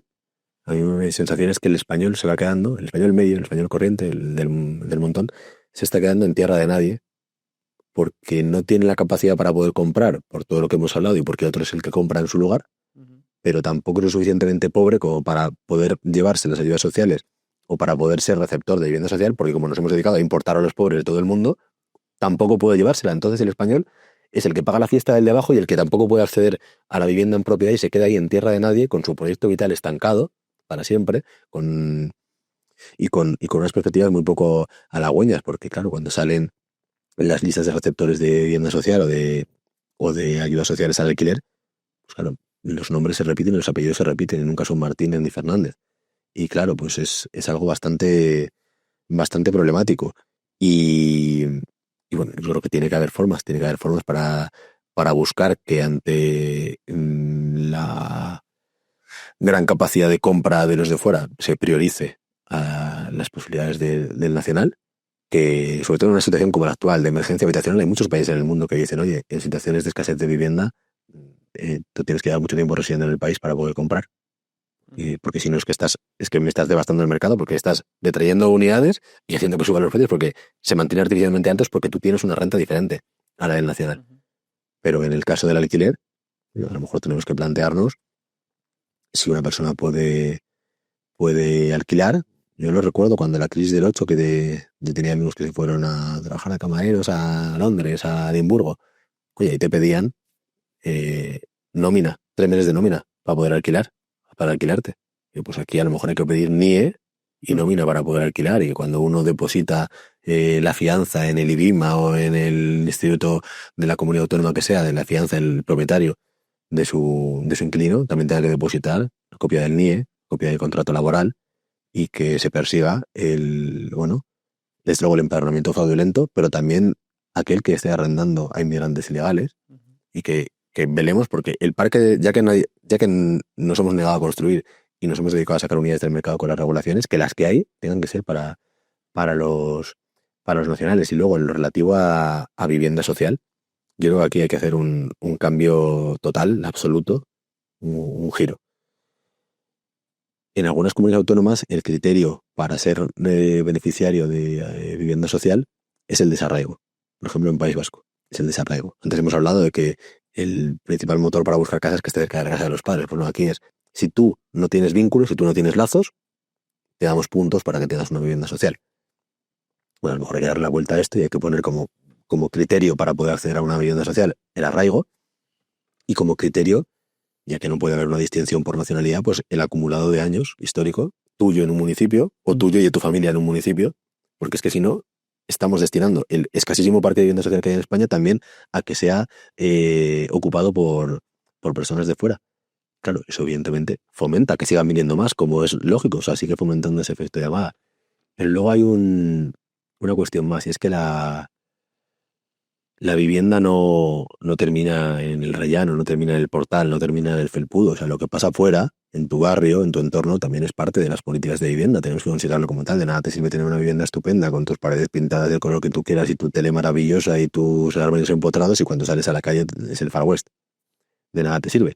Entonces, hay una cuestión que es, bueno, pues que es realmente importante que los entornos en los que vivamos sigan siendo entornos reconocibles, en los que uno no se sienta un forastero, no se sienta un extranjero, en el que el comercio no haya sufrido una sustitución absoluta, porque eso también de nuevo sigue siendo efecto llamada y efecto expulsión. Efecto expulsión del español, porque ya no tiene comercios que satisfagan sus necesidades, que respondan a sus necesidades, porque cuando se jubila el tipo que tiene una peluquería, abre después una peluquería latina. Cuando termina la imprenta o la academia o el bar de menú del día, lo que se abre luego es la carnicería halal, la sala de bachata, la santería, una serie de negocios que no están respondiendo a las necesidades del local, que están generando, bajo mi punto de vista, desarraigo y extrañamiento absoluto en la calle. Si tus hijos ya no pueden estar en el parque, porque en el parque en lugar de haber balonazos hay machetazos, pues tampoco están en el parque. Y claro, antes la vivienda se pagaba con un solo sueldo, ahora se paga con dos sueldos, están los dos padres trabajando todo el día, el niño por la tarde, o te gastas más dinero en clases extraescolares o en una persona que le cuide, pero si no es el caso que tengas ese dinero, ya no puede estar en la calle, que era el espacio en el que estaban los niños por las tardes, jugando con otros niños, sino que está, ahora decimos lo de las maquinitas, y lo de los problemas de soledad y de salud mental, y de gente que se siente poco querida. Bueno, pues, ese es el resultado, es que antes tú no puedes estar en la calle, entonces... y esto, en general, solo hablando de la inmigración. Si además hablamos de la inmigración islámica, es que hay una ocupación del espacio público de una cultura que es incompatible con la nuestra y de prácticas que hacen directamente contra los pilares de nuestra civilización y que llevan a una reclusión de la cultura occidental al espacio íntimo, al espacio privado, que creo que quien más pierde con esto son las clases populares, porque en entornos donde la vivienda era precaria, no tenía grandes condiciones de habitabilidad o de higiene, la calle era la sala de estar de la gente. La gente se reunía, se juntaba, disfrutaba, tenía ocio, comía, hacía todo en la calle. Y ahora de pronto también estamos desposeyendo a las clases populares de poder utilizar las calles porque las calles ahora son para otros. Y yo creo que esto es muy importante, meter este ingrediente de cómo han cambiado los barrios para hablar de vivienda, porque el español se ve entre el que compra y el de la vivienda social. Se ve emparedado también entre la especulación y la ocupación. Y lo hemos visto ahora con el caso de Salt. Se ve emparedado entre el que compra con el maletín, pero el que le hace el mataleón. Entre el fondo que le echa de su barrio, pero también entre la horda que le echa de su barrio cuando vemos las escenas de Salt, que hay una ocupación no ya de inmuebles, sino del espacio público, hay una violencia, hay un asalto a comisarías y hay una sensación de la ley de esta gente se impone en la calle, porque ya no hay ley en la calle, es la ley de la calle solamente, pero no hay ley en la calle. Yo me voy replegando sobre mi hogar, sobre la tecnología, los señores mayores están con su televisión, los niños con su pantallita y la calle ahora pertenece a otras personas. Hace poco a veces sacó un visor, un mapa en el que podías ver por manzanas en España cuál era el porcentaje de inmigración. Duró medio día porque en cuanto la gente se puso a publicar los datos, que eran una auténtica barbaridad, pues a alguien se le ocurriría que aquello incitaba a no sé qué fobia o tal y que había que quitarlo. Cuando lo quitaron yo ya me lo había empollado, me había echado toda la mañana bicheando y brujuleando por el mapa y yo por ejemplo tenía un 56% de inmigración en la acera enfrente de mi casa y siendo muchísimo, a mí el dato me parecía poco para lo que yo veía en la calle. Y digo, coño, ¿y el 44% restante dónde están? O sea, los que no son inmigrantes, ¿dónde están? Porque yo no los veo. Es gente mayor y dice, la calle ya no es para mí, porque yo aquí no me reconozco, porque no puedo bajar a tomarme un café porque es que no hay bares para mí. No puedo bajar a comprar porque no hay negocios para mí.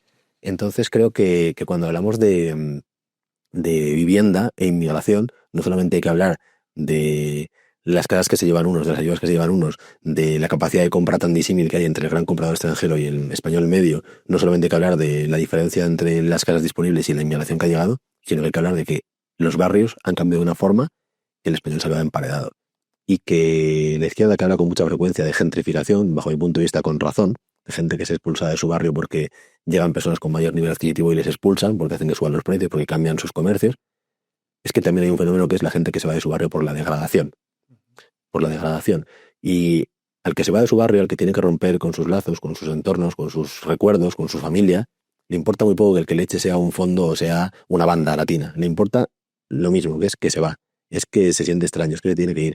Y eso es el que se puede ir. Porque hay muchos entornos de los que ni siquiera el español se puede ir porque se queda pegado al suelo. El suelo está pegajoso, se queda pegado al suelo y ahí es cuando se tiene que replegar sobre el espacio privado y perder toda oportunidad de vida en comunidad, que somos animales sociales y que los españoles, si recordamos lo que hemos estado contando al principio de la charla, vivimos en la calle.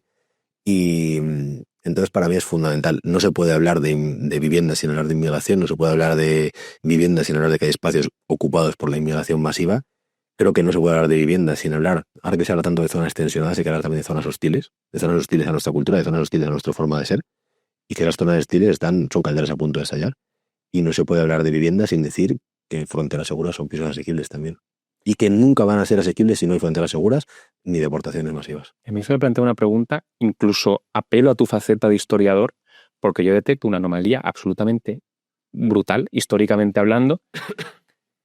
Mis conocimientos en historia son muy rudimentarios, pero sí que es una constante más o menos histórica el hecho de que hay civilizaciones con un cierto poder adquisitivo, con una cierta comodidad, que precisamente por esa abundancia se acomodan y pierden esa fuerza o ese brío, y paralelamente hay sociedades que a lo mejor lo han pasado peor y precisamente para sobreponerse a ese tipo de situaciones hostiles cogen la fuerza que tú no tienes, cogen el brío que tú no tienes, se termina produciendo un conflicto y la sociedad que venía de una situación peor termina ganando, pero la sociedad que estaba viviendo la abundancia y tal, lucha y pierde, pero lucha. Y yo lo que detecto hoy en día, que me llama muchísimo la atención, es no solamente el hecho de que no se pongan trabas a toda esta inmigración masiva con unos valores y, en fin, que le llamen a uno lo que le quieran llamar incompatibles con la cultura occidental, no solamente que no se trate, sino que se fomente. Es decir, ¿por qué narices se hace esto? Y sé que es una pregunta de nuevo muy amplia, pero es que es una cosa que yo no soy capaz de... Bueno, sí, tengo mis teorías, pero es... Bueno, clama el cielo. Respecto a lo que comentabas al principio de la pregunta, es que no solamente la fuerza del número, que lo es, sino el vigor, como tú has comentado. Claro, y el vigor es que estamos importando personas que no vienen de sociedades sin cohesión, de sociedades desestructuradas, de sociedades mega individualistas, de sociedades líquidas. Son personas que no son un folio en blanco, que vienen en sus maletas y en sus cabezas traen su cosmovisión. Y son cosmovisiones duras, pero no lo digo en sentido negativo, duro, sino que les permiten entender el mundo, que les permiten significar las cosas, que les permiten dar respuesta a situaciones, que les permiten entenderse en términos culturales compartidos, que tienen una religión, que tienen una cohesión social, que tienen una estética, que tienen unos valores que no son los nuestros, pero que a ellos les hacen entenderse y les permiten mirar al mundo y decir, yo sé cómo pienso, yo tengo lentes compartidas con este señor, con este señor y con esta señora y vemos el mundo del mismo color. Cuando pasa algo lo vemos igual, lo interpretamos igual. Nuestras sociedades, que cada vez tienen menos cohesión y menos elementos comunitarios y más elementos individuales, son justamente lo contrario. Entonces, ¿qué vamos a oponer? Al hijab y a la lectura ordenada del mundo que te da una religión y que te da unos valores de autoridad y de orden. ¿Qué oponemos? ¿El centro comercial? ¿Lo LGTB? ¿El lenguaje con E? ¿Que Baltasar sea negro en lugar de que le pinten? O sea, es que claro, ¿qué es lo que oponemos? ¿Qué es lo que podemos oponer? Cuando se habla en el discurso de los inmigrantes tienen que integrarse, yo a veces me pregunto, ¿pero integrarse en qué? ¿En qué? ¿Qué es lo que somos? ¿Para qué? Porque somos no lugares, no sociedades, cáscaras sin identidad, y porque el conflicto identitario se da no porque haya dos identidades en lucha, sino porque una identidad vacía ha dejado su espacio a que otra entre, y entra arrasadora, y entra con fuerza, porque ya tiene de partida esa sustancia y esos valores compartidos que aquí se ha considerado que eran indeseables tenerlos y que lo suyo era que cada uno maximizara su beneficio individual, tanto en términos económicos como en términos culturales, que se procurara su bien y que cada uno sería lo que quisiera ser. Que ya no sería parte de un nosotros, sino que sería, pues eso, lo que decíamos antes, el folio en blanco en el que yo esculpo y yo decido qué quiero ser. Pues yo ya dejo de ser español, vecino, hijo, padre y todo aquello que uno no elige para convertirse en lo que uno quiera elegir. Pues yo soy del Real Madrid, o de este grupo de música, o de esta serie, o de esta apetito sexual. Entonces, son identidades sustitutivas, son identidades artificiales, y la mayoría son identidades selectivas. Ya ves que lo que somos no lo elegimos. Yo no elijo ni la cara que tengo, ni cómo me apellido, ni dónde he nacido, ni cuáles han sido los libros que me han dado a leer mis padres, ni cuál es la historia en la que yo me integro. Eso es lo que condiciona quién yo soy. Y entonces estamos diciéndole al mundo que, bueno, pues estamos por un lado los que ya no somos nada, y al mismo tiempo estamos importando a los que son muchas cosas y a los que creen firmemente en ello. Bueno, pues pinta muy mal cómo va a salir esto, la verdad. El cóctel es explosivo. Ya hemos hablado sobre el problema de la vivienda para dar un halo de esperanza a la gente que nos esté escuchando. Quería preguntarte, y de nuevo, es una pregunta que podría dar pie a horas porque dominas el tema de una forma alucinante. ¿Qué crees tú que no funciona y que se está proponiendo? ¿Y qué crees que podría funcionar para corregir el problema?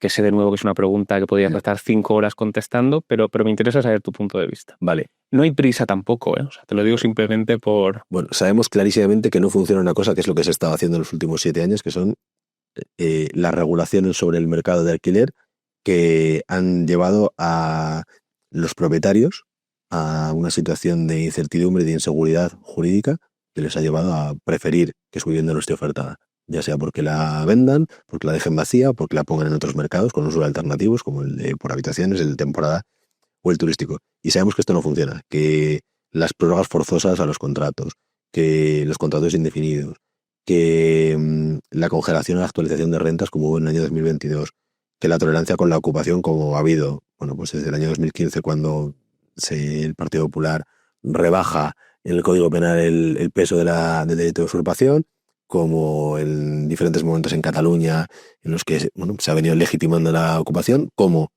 por otra parte la legitimación de la que ahora llaman inquiocupación, que es la morosidad arrendaticia.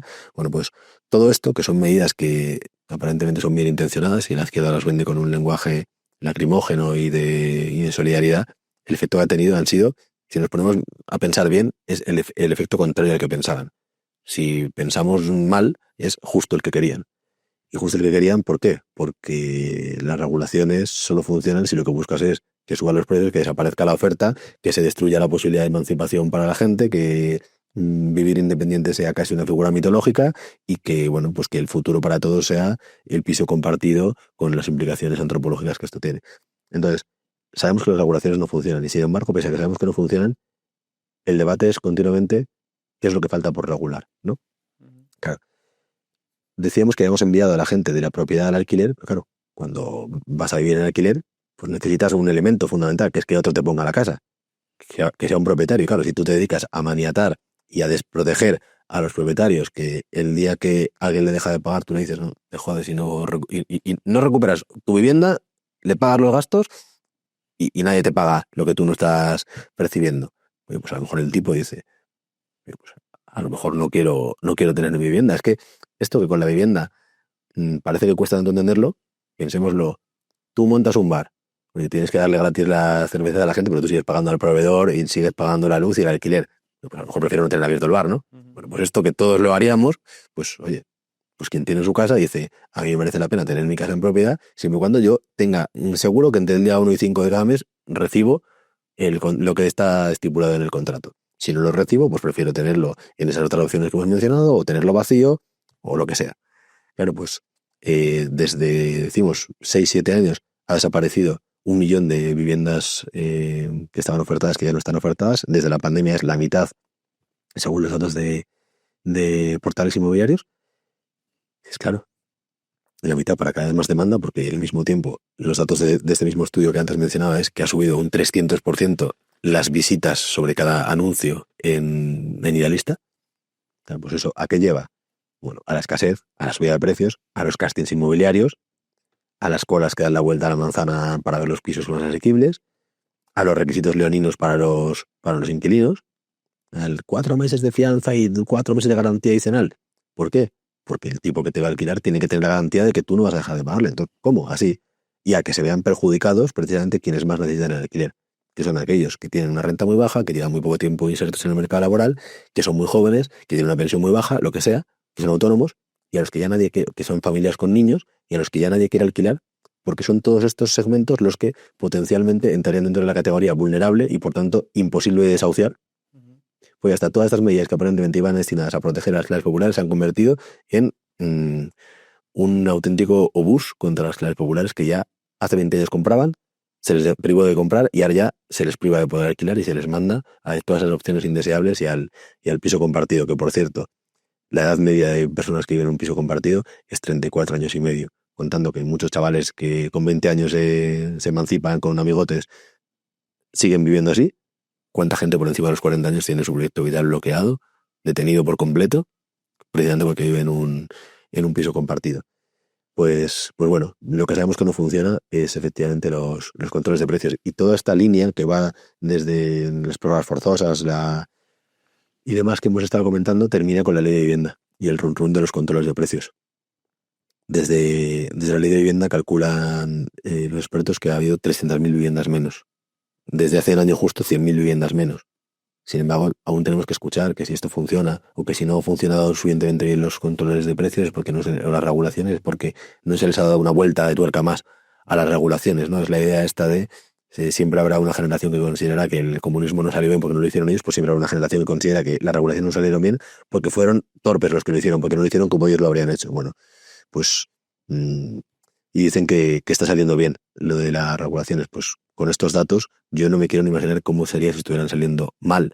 Lo que sé es que solamente han llevado dolor, han llevado escasez, han llevado situaciones de hacinamiento y que vamos a ver infravivienda muy pronto, porque es lo que pasa cuando hay un desajuste muy grande entre la gente que busca casa y las casas disponibles. Y esto también nos lo dice la historia, y nos lo dice la historia precisamente en los momentos de gran migración campo-ciudad, de gran concentración urbana, de crecimiento drástico de las ciudades, con unas élites, por supuesto, incapaces de canalizar los fenómenos de empuje demográfico en términos de vivienda, y que pues o te pones a hacer viviendas, o te pones a hacer vivienda protegida, o vas a ver a gente viviendo en chabolas, o vas a ver infravivienda, o vas a ver casas barco como estamos viendo ahora en Canarias, o parejas viviendo en autocaravanas como en Málaga, o gente viviendo en el puerto de Barcelona como en Barcelona.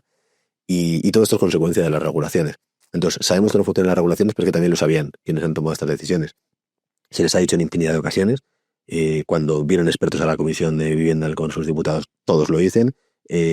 Hay amplísima literatura disponible al respecto. La izquierda que tanto blasona ahora de los datos y la ciencia y todos estos rollos con los que miran por encima del hombro, bueno, es que no hay una sola referencia bibliográfica a favor de los controles de precios. En vivienda, en garbanzos, en bicicletas o en lo que sea. Nunca, desde Roma hasta la actualidad, nunca salió bien. Ha llevado escasez, ha llevado a subida de precios, ha llevado a privar de acceso a ese mercado a la gente con menos recursos. Y ahora, pues en el caso de la vivienda, por ejemplo, dice, no, es que está saliendo bien y donde no hay precios regulados en Cataluña, suben más.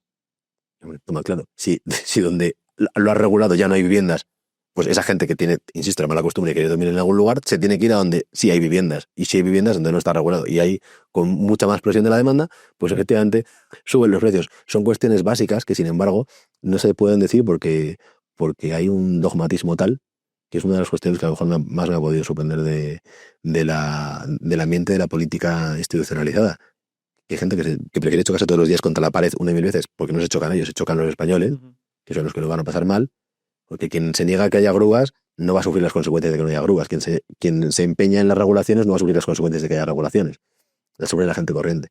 Y es como todo un discurso tan prefabricado que no hay ninguna capacidad ni para ahormarse a lo que te dice el de al lado y ver si hay algún punto de verdad o algún punto de debate posible, sino tú ya tienes tu idea y que la realidad te dé la razón o no es absolutamente secundario. Entonces, si algo sabemos que no funciona, es exactamente las regulaciones. Si algo sabemos que no funciona en una situación de tensión sobre el mercado, es no construir. Si algo sabemos que no funciona es que siga habiendo una política tan restrictiva sobre el suelo que haga disuasorio para los promotores ponerse manos a la obra porque el Estado se lleva de camino unos picos indecentes, entre un 30 y un 40% de lo que le cuesta al comprador final la vivienda es precisamente las cargas, los tributos, los peajes que hay sobre el suelo, que son absolutamente indignos, porque estamos hablando de que la administración pública está haciendo negocio con una necesidad básica, y no solamente haciendo negocio, sino que está especulando con todo el suelo que está secuestrado por ayuntamientos y por administraciones, y está dificultando el acceso a la vivienda. Entonces sabemos que hay un montón de cosas que no funcionan, y bajo mi punto de vista luego sabemos que no funciona las fronteras abiertas y sabemos que no funciona el desindustrializar un país, Y sabemos que no funciona el tener una fiscalidad tan alta que impide que los españoles puedan comprar, pues lo que hablábamos antes, que tienen que tener ahorrado prácticamente un 40%, y sabemos que no funciona abandonar la vivienda protegida. Porque las políticas de vivienda protegida, que fueron claves también, antes me preguntabas por qué en las sociedades mediterráneas había mucha gente viviendo en propiedad. Bueno, pues porque hubo políticas, particularmente en España, desde los años 50 hasta los años 2000, en favor de la vivienda protegida, con el objeto de popularizar el acceso a la vivienda en propiedad. Esto no es la vivienda social de Viena ni la vivienda social de Países Bajos. Esto es que con ayuda de la administración la gente se pueda convertir en propietaria. Igual que con ayuda de la administración la gente cursa una carrera. Pues la gente se puede convertir en propietaria porque se entiende que hay un bien social para toda la comunidad en que haya más gente viviendo en propiedad. Porque es gente que puede ahorrar, es gente que puede montar una empresa, es gente que va a ser libre, que no va a depender de subsidios, que no va a depender del Estado y que va a poder tener una existencia plena. Y bueno, pues entre los años 50 y los años 80 se hacían en España más de 100.000 viviendas protegidas al año. Entre los años 90 y 2010 se hacían más de 50.000, ahora se hacen menos de 10.000. Bueno, menos de 10.000, contando que además es mucho más necesaria ahora que en otros momentos, por ejemplo, que hace 10 o 20 años la vivienda protegida, porque hemos hablado de que ha habido unas décadas de decadencia que nos han llevado a que la capacidad de compra de la gente sea muy inferior. Entonces, ahora se necesitaría precisamente porque todos los barrios de la periferia de las grandes ciudades de Madrid, de Barcelona, Hospitalet, Cornellá, Moratalaz, San Blas, parte de Carabanchel, Vicálvaro, Tetuán, y ahí está a reventar de vivienda protegida, porque era tal el aluvión de personas que llegaban del campo a la ciudad en los años 50, 60, 70 en Madrid, que había que dar una alternativa a esas personas.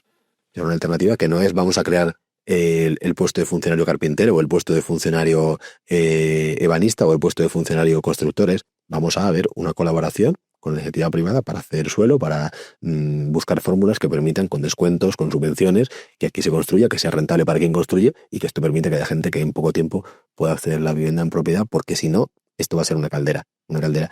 Lo estamos viendo ahora mismo y sin embargo, pues todas las promesas de vivienda protegida se quedan en papel mojado, porque no van a ningún lado, y no van a ningún lado ni las del gobierno central ni las de los gobiernos autonómicos. Y es así. Pues si te parece, Carlos, con esto lo dejamos. Muchísimas gracias por haber accedido a esta invitación. Espero que te hayas sentido cómodo. He estado súper cómodo, súper a gusto y creo que he hablado un montón, así que No. Y te hemos escuchado todos muy atentamente. Muchísimas gracias. Nos vemos en el siguiente episodio. Muchas gracias.